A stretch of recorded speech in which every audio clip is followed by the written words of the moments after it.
बघतोय की आज आम्ही मालेगाव क्षेत्रातल्या चांदवड या गावाकडे आलो. तर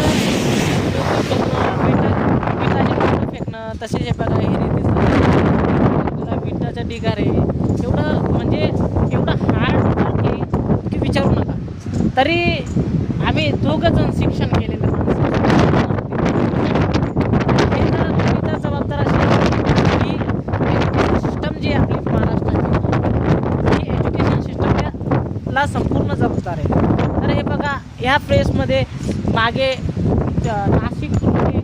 नाशिक रूट मालेगाव बसेस चालू आहेत. हे आमचे पाहुणे आहेत.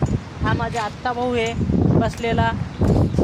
आणि इकडं एक महादेव मंदिर म्हणून आहे. त्या पहाडावरती महादेव मंदिर आहे. ह्या साईडला बघितलं तर इकडे रेणुकादेवी मंदिर आहे. रेणुकादेवी मंदिर आहे आणि बाजूला आणखी पिण्याचं पाणी आहे, टाकी वगैरे बनलेली आहे. या एकदम हार्ड वर्क करतो आहे.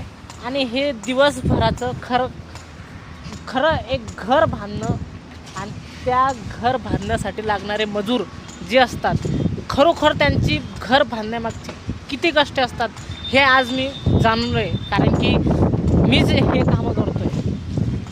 तर कॅमेरामॅन राहुल चव्हाणसोबत आमचे पाहुणे राजू राठोड.